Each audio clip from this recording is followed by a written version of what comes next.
What turns good to evil? They were a hero, pure and good. So how did they turn into something evil? What force could possibly trigger such a drastic change? How does a truly good person become a monster? Today, we're diving deep into the hidden forces that shape who we are. We'll explore the subtle ways that can push even the best people toward darkness. And the final insight, still to come, will profoundly change how you see human nature forever. This isn't just theory. Understanding this transformation is vital because it touches every one of us. You might think you're immune to such a fall, shielded from corrupting influences. But history and science tell a different story. The terrifying truth is, under specific conditions, anyone, no matter how kind or morally strong, can descend into behaviors they once despised. Think of psychologist Philip Zimbardo's Stanford prison experiment. His work showed how ordinary people, put into certain roles, could commit shockingly cruel acts they never thought possible. This research, along with studies by figures like Stanley Milgram, highlights how fragile our sense of right and wrong truly is. The most unsettling part? Many don't even realize they're changing until it's far too late. So what are these powerful forces driving such change? What unseen influences slowly chip away at a person's goodness, replacing it with something darker? That's exactly what we're about to explore. The truth might be uncomfortable, even disturbing, but it's essential. Only by understanding this process can we protect ourselves and those around us. Several factors are at play, each more cunning than the last. The silent slide of moral compromise. First, there's the gradual erosion of moral boundaries. It doesn't happen suddenly. It begins with small compromises, minor excuses, and tiny betrayals of one's own principles. You might tell yourself, this is just a little thing. It won't really matter. But once that first boundary is crossed, stepping over the next becomes surprisingly easier. This is often called the slippery slope effect. A good person might start making small ethical exceptions in tough situations. Maybe they lie to protect someone, bend a rule for a good cause, or excuse minor wrongdoing out of necessity. At first, these actions seem harmless. But over time, they subtly reshape the person's identity. What was once unthinkable starts to seem reasonable. And when that shift happens, the descent gains speed. The sway of authority. Next, we face the powerful influence of authority and obedience. One of the most famous psychological studies ever was Stanley Milgram's experiment in the 1960s. Participants were told to give what they believed were painful electric shocks to another person simply because an authority figure told them to. The results were chilling.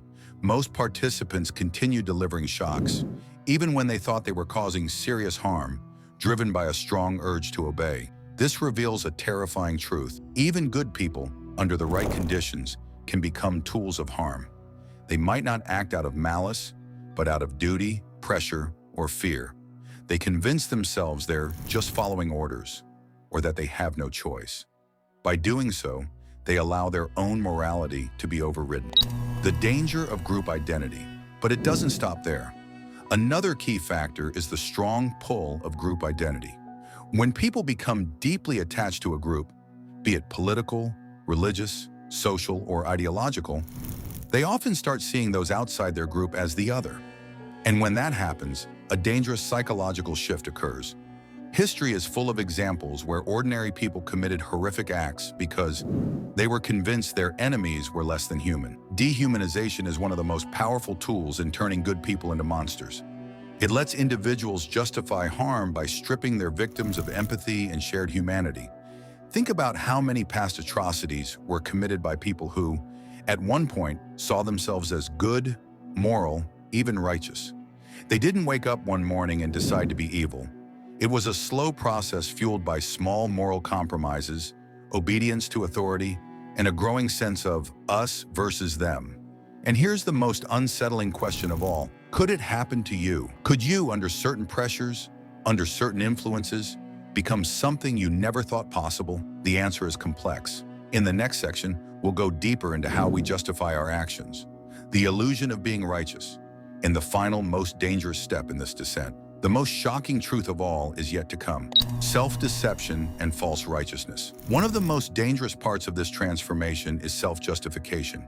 People rarely see themselves as villains, even when doing terrible things. Instead, they create stories that allow them to believe they're still good, still right, still on the side of justice, even when their actions say otherwise. This is where cognitive dissonance comes in. Psychologist Leon Festinger described this as the mental discomfort we feel when our actions don't match our beliefs. When faced with this conflict, we often change what we believe to justify our actions rather than changing what we do.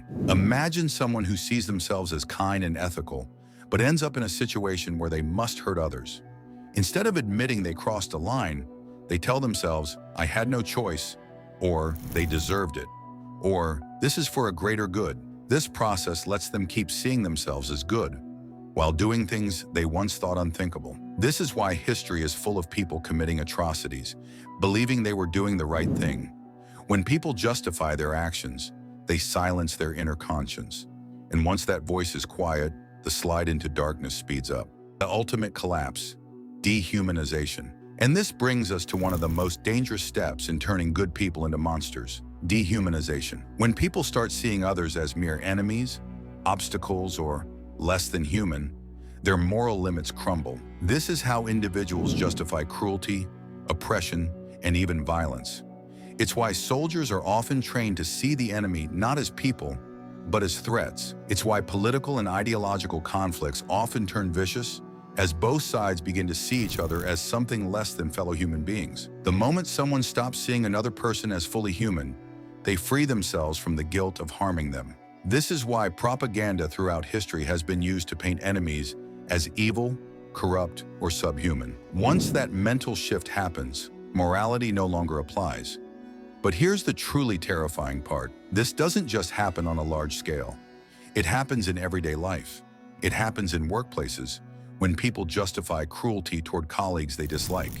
It happens in relationships, when partners convince themselves their actions are justified because the other person deserves it.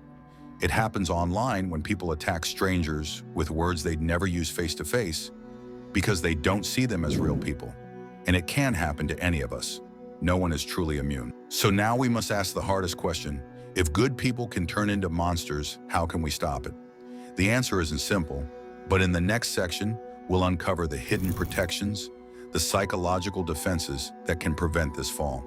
Because while darkness is always present, so is the light. Safeguards against the darkness. If good people can turn into monsters, then understanding how to prevent this is one of the most crucial lessons we can learn. Because while darkness is always present, so is the light. And the difference often comes down to awareness, self-reflection, and the strength to resist the forces that try to corrupt us. The first and most powerful defense is self-awareness. Many believe they are immune to corruption just because they see themselves as good. But as we've seen, morality is fragile. The belief that "I could never do that" is often the first step toward moral blindness. Self-awareness means recognizing our own ability to do wrong. It means understanding that under certain pressures, in certain situations, we too could be led astray. This isn't a comfortable truth, but it's necessary. Only when we admit our vulnerability can we take steps to guard against it. One of the best ways to build self-awareness is through reflection. Regularly questioning our own actions, motives, and justifications helps us stay connected to our core values. Ask yourself, am I justifying something now that I once thought was wrong? Am I treating someone differently because I see them as less? Am I letting an authority figure or a group tell me what's right and wrong? If someone else were doing what I'm doing now, would I still think it's okay? These questions force us to face the uncomfortable reality that we are all capable of justifying harm. But awareness alone isn't enough. We must also develop the strength to resist. This is where moral courage comes in. It's easy to stick to our principles when there's no cost. But true moral strength is tested when doing the right thing is hard. When speaking out means facing rejection, or standing firm means losing status or comfort. History is full of stories of those who failed this test. People who went along with injustice because it was easier. But it's also filled with those who succeeded. People who resisted, who refused to conform, who chose integrity over convenience. Psychologists have studied what makes some individuals stand against corruption while others fall. One key factor is having a strong internal moral compass, one not easily swayed by outside pressures. This comes from deeply understanding one's values and practicing small acts of integrity every day. When we compromise on small things, it becomes easier to compromise on big things. Another vital safeguard is empathy.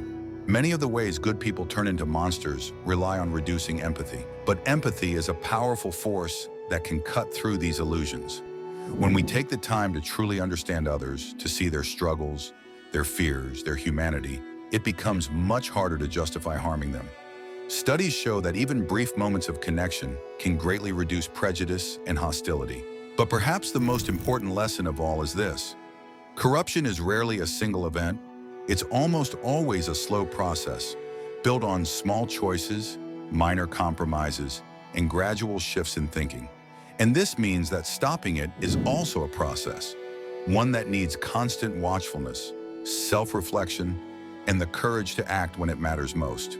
In the final part, we will reveal the ultimate truth, the deepest reason why good people can become monsters. This is the final, most dangerous force at play, and once you understand it, you'll never see human nature the same way again. The environment, the unseen architect. There's one final terrifying truth that explains why good people turn into monsters. It's the force underlying every transformation we've discussed. The slow erosion of morality, the justification of wrongdoing, the power of obedience, the illusion of righteousness, and the loss of empathy. That force is the power of the environment. More than any personal flaw, more than any individual weakness, it's the world around us, the systems we live in, the cultures we absorb, the influences we face, that profoundly shapes who we become. A person isn't born good or evil. They are shaped, molded, and guided by their surroundings. And if those surroundings encourage cruelty, division, and moral compromise, even the best of us can be led astray. Psychologist Philip Zimbardo, in his research, introduced the idea of the Lucifer effect. He showed that under certain conditions, ordinary people can be led to commit extraordinary evil.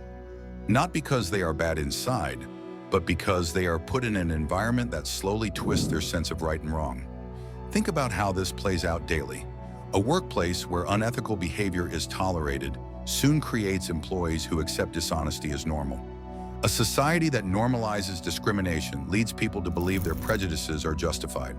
A culture that rewards aggression over compassion creates individuals who see kindness as weakness. This is why no one can afford to be complacent. It's not enough to simply believe we are good people. We must actively shape the environments we're in. We must surround ourselves with people who encourage honesty, who challenge us to be better, who hold us accountable when we stray from our values. Because just as the wrong environment can corrupt, the right one can strengthen. But here's the most unsettling question of all. If the environment is so powerful, if outside forces shape who we become, then how much of who we are is truly under our control? The answer is both scary and freeing. While we can't always control the world around us, we can control our response to it. We can choose awareness over blindness, courage over conformity, empathy over indifference. We can resist the small compromises that lead to moral decay. We can ask tough questions, challenge harmful norms, and refuse to let the world dictate who we become. And most importantly, we can recognize that the battle between good and evil isn't something that happens outside of us. It happens within us every day, in every choice we make. As the philosopher Alexander Solzhenitsyn once wrote, "The line dividing good and evil cuts through the heart of every human being." This is the final truth. There are no absolute monsters, just as there are no absolute saints.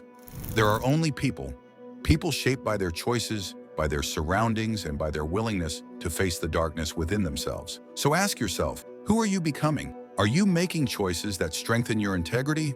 Or are you letting small compromises lead you down a path you never intended? Are you shaping your environment, or is it shaping you? Because in the end, the difference between a good person and a monster isn't fate, it's choice. And that choice is yours to make every single day. Subscribe for more free, valuable videos. Thanks for watching. Mind Unbound.